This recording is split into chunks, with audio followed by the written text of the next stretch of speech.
उज्ज्वलास किचनमध्ये आज आपण बनवणार आहे चवदार अशी कटाची आमटी। चण्याच्या डाळीचा कट काढून घेतलेला आहे। जे पुरणपोळीसाठी आपण डाळ शिजवतो त्या डाळीचा हा कट काढून घेतलेला आहे। एक वाटी डाळ चांगली अशी शिजवून घ्यायची, मऊ अशी। आमटी जी आहे तर ती दाट होईल आणि ही डाळ यामध्ये थोडी मॅश करायची।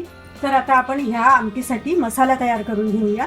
मसाला तयार करण्यासाठी थोडं तेल तव्यामध्ये गरम करायचं।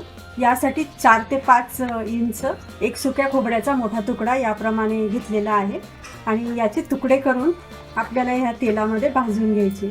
भाजताना चांगला कलर बदलेपर्यंत भाजायचे। भाजून घेतलेलं खोबरं काढून घ्यायचं आणि आता याच तेलामध्ये एक मोठा कांदा तोही भाजून घ्यायचा आहे। तर आता कांदा भाजून होतो तिथपर्यंत मसाल्याचं इतर साहित्य बघूया। तर यासाठी लसूणच्या 4-5 पाकळ्या घेतलेल्या आहे। 1 इंच आलं कापून घेतलेलं आहे। अर्धा इंच दालचिनीचा तुकडा, एक छोटा तेजपत्ता, 5-6 काळी मिरी, अर्धा छोटा चमचा खसखस, एक हिरवी वेलची, अगदी थोडं नागकेशर, 2 लवंग, 2-3 चक्रफुलाची पाने, चिमूटभर, अगदी चिमूटभर जिरं, चिमूटभर बडीशोप, चिमूटभर शहाजिरं, एक लाल सुकी मिरची आणि आपल्याला कोथिंबीर लागणार आहे यासाठी। तर ही मी कोथिंबीर घेतलेली आहे। तर ह्या ज्या काठ्या आहेत ह्या कोथिंबीरच्या, तर ह्या आपण मसाल्यामध्ये ह्याही भाजून घेणार आहे।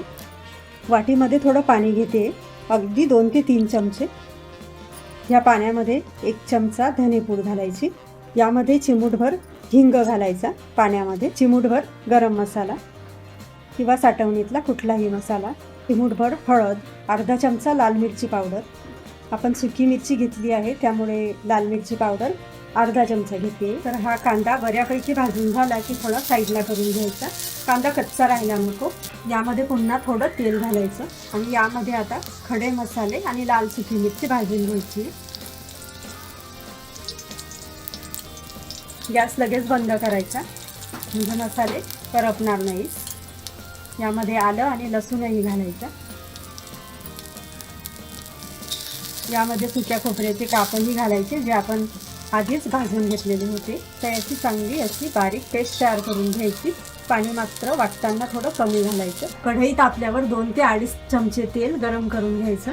तेल बऱ्यापैकी तापलं की यामध्ये आपण जी लाल मिरची आणि धनेपूड हिंगाची पेस्ट तयार करून घेतलेली होती ती घालायची। गॅसची फ्लेम कमी करायची। आता परतवून झाल्यावर यामध्ये वाटून घेतलेली मसाल्याची पेस्ट घालायची आणि आता ही मसाल्याची पेस्ट ही 2 ते 3 मिनिटांसाठी चांगली अशी परतवून घ्यायची। मसाला परतवून झाला की यामध्ये डाळीचा कट घालायचा।